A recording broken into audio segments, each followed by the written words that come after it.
What's up, everyone? Back for another beer review. And before I get into said beer review, I first want to apologize in advance for all of the pronunciation of every single word in this review. So please be forewarned. But anyway, the beer I'm reviewing today comes from Brouwerij Verhaeghe, and they're out of Duchesse, Belgium, and this is their Duchesse de Bourgogne. So this is a Flanders Red Ale that comes in at 6.2% alcohol by volume, 11 IBUs at the time of review. This bottle is just under 11 months old. So full disclosure, I've had this beer numerous times before. It was actually one of the first sour beers that I enjoyed. I remember drinking through the bottle, and by the last 3 or 4 ounces, I loved this beer. And that was many, many years ago. Now, I haven't had this beer since, I think, 2018, so it's been quite a while.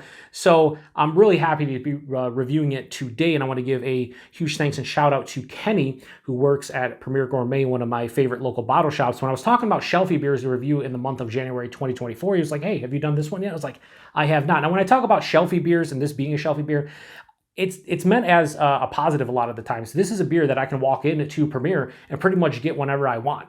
And that goes for a lot of beers, a lot of shelfie beers on my channel. So there's no negative connotation with calling this a shelfie, in my opinion. Anyway, yeah, just under 11 months old, a bit older, not super fresh, but a lot of times the Belgium imported beers, they are not that fresh. So yeah, anyway, I am hoping that I like this as much as I used to like it, because it was quite tasty. It really was. Let's see if it explodes.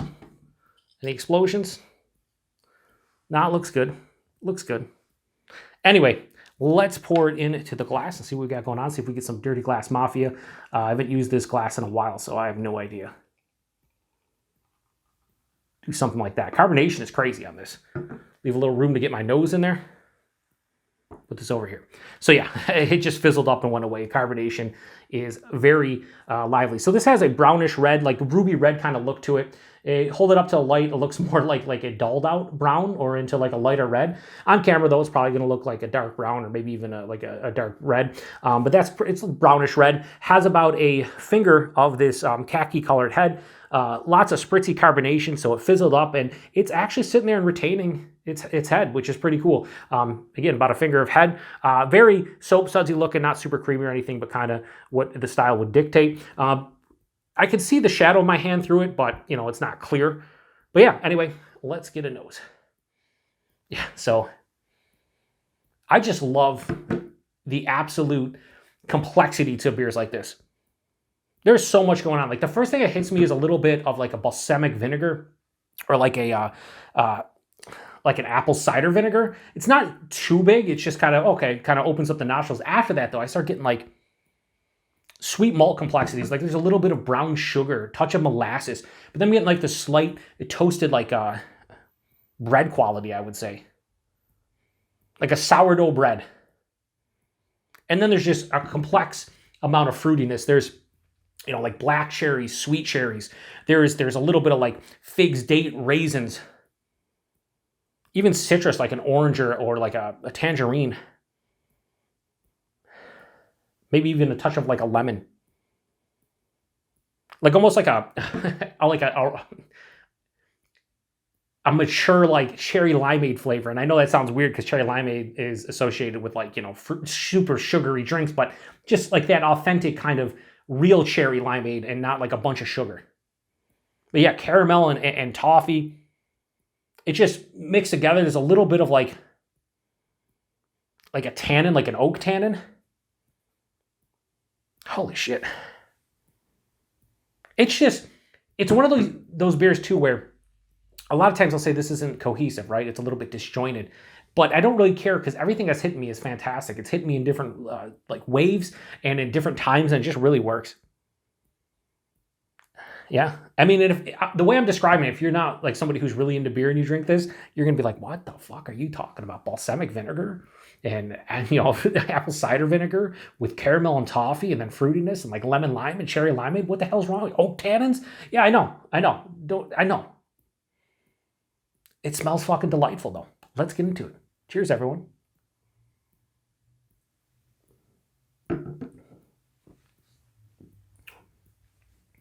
Oh my God. Much like Rodenbach, I don't know why I don't drink these beers more. They're so fucking delicious. Oh my God, they're so good. Holy shit.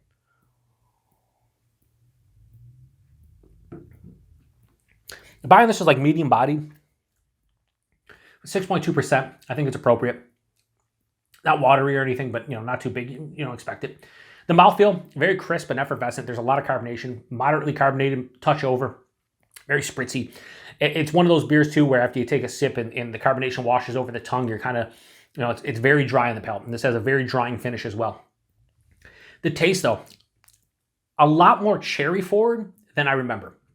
And I could see, and I will say this, I could see somebody drinking this and thinking too much of like medicinal cherry, like a cherry, cough syrup, or a cherry, like throat lozenge, for sure. But I don't get it, but I could see it. Just pointing that out.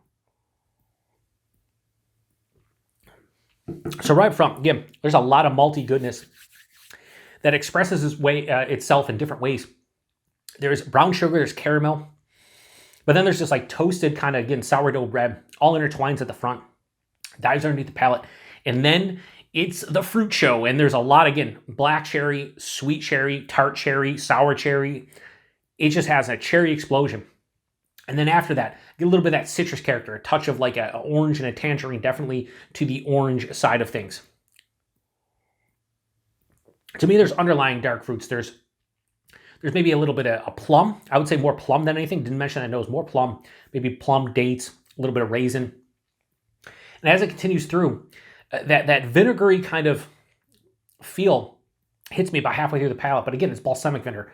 It's apple cider vinegar. And it's almost like a little sweeter kind of vinegar. But it's not, when I say vinegar, I don't mean like white vinegar. I'm talking like a complex, really tasty vinegar. And it's not too, it's like mild. It's subtle, but it's noticeable. The second half of the palate is where all those fruit flavors kind of stop, and then the oak tannins hit. And then there's this, what's beautiful about this, and I don't know how this works, there's a nice moderate acidity on the finish. This is definitely lower side of sour too. It's sour, it's acidic, but after taking how many sips I've taken so far, which whatever, it's been 4 or 5, the beauty about this is unlike a lot of these kettle sours and a lot of these American sours or fruit smoothie sours, a lot of times I'll take 3, 4, 5 sips, and all of a sudden acid reflux will start, acid reflux in my chest. I'll start getting heartburn. That's not happening here. It's definitely noticeable, the acidity, but it's not starting anything for me. I don't know. It's like a mature acidity that's really not doing a number on my body right now. One thing, as I continue to drink, there's a little bit of like funkiness, like that barnyard kind of funk you get sometimes with some Belgian farmhouse beers. It's kind of seeped its way through this on the finish. But again, this finishes with like a little bit of like a moderate oak tannin dryness. There's no really bitterness to speak of, but because of that oak tannin dryness, or perceived oak tannin dryness, with the sourness and the acidity, while it's sweet up front from the malt and everything, this is not a sweet beer. This is more sour and acidic, like I said, a little bit, and quite drying. Again, I said moderate. Maybe it was just the initial blaster right at the beginning. I said this is very drying on the finish. As I take more sips, it's not as drying. Again, it's more of a moderate drying than anything. It's just a fucking beautiful beer. Yeah, it's fucking delicious. 6.2%. You can't tell. You're probably not going to drink, but you're not going to, listen, I'm sure there's people out there that do session this beer and drink, 3, 4, 5 in a sitting. I could probably drink like the big 750s. I think they come in 750s. I could probably drink one of those. I wouldn't want to drink more than like a couple bottles of this. I do think the acidity would probably wreak havoc on my body if I continued to drink, a couple more of these for sure. But it's just, in the taste, it's more cohesive than the nose. But I was still getting pretty much all those characters I was getting in the nose. It just works better in the taste. This is a great beer. This is fucking, for a Flanders Red, this is, to me, world class. For my own personal preference, it's not my favorite style, as, when I first had this, I really loved it. And then over the years, maybe grew a little bit less and less on me. But coming back after, over 5 years of not having this one, it definitely hits me in the feels. So yeah, rating on the Duchesse de Bourgogne. I love this fucking beer. So I got to give appropriate rating. I'm going to give this all day, every day. Low 4.75, 4.7. I think it's a 5 out of 5 for the style. And then for me personally, it's a 4.7. This is fucking just, man, I forget how good this is. Like when I go and revisit some of the Rodenbach beers, it's just like, yeah, no, they're fucking delicious. And that's where this one lands. It's just a delicious, delicious beer. And if you've never had this one, and you're somebody, I'll put it this way, if you're somebody who enjoys like new school, like smoothie sours and you know, kettle sours and things of that nature, I think this might be a little bit too complex for just what it is. That might be too complex for your palate. But I think everybody should try this beer at least once. Like, you owe it to yourself to try this at least once. Now, price point and availability, it's an imported Belgian beer, so it's gonna be more expensive. I think I paid like $5.49 or something for that bottle. Yeah, it's a little bit pricey. It's New York too. You might be able to find it more in like the, you know, I think these come in 4-packs too, but you might be able to find it more in like the $4.50 realm. Is that pricey? Sure. Is it worth it? You fucking bet your bottom dollar. It's worth it every single day of the week. And availability, as far as I know in my area, and that's all I can speak to at this point for this beer, because I don't know as far as like imported beers, like, you know, everybody has a chance to get this. I feel like this is a shelfy beer, which is why I'm reviewing it as a shelfy beer. I can find it in like, you know, within 20 minutes of my house, probably at like 4 or 5 different places, just sitting on the shelf, hanging out, and I can pretty much grab it whenever I want. So that's what I know about it. I don't know if they have a beer finder on the website, but I just know that I need to drink this beer more often. I've reviewed it now, so I can just enjoy it off camera whenever I want. And yeah, I'm just gonna leave it at that. It's a great beer. If you've had this one before, post in the comment section. Let me know. I'm gonna go drink the rest of that one and enjoy and savor every sip, because it's 4.7 out of 5. Appreciate everybody stopping by for another beer review here on the Beer Patrol. Huge thanks to Kenny for the recommendation. There's a lot of beers I can't believe I haven't reviewed on my channel, which hopefully we'll get to in 2024. And this is one of them, so him recommending this one, you know, it just made too much sense. And here we are. Anyway, to the next one. Cheers.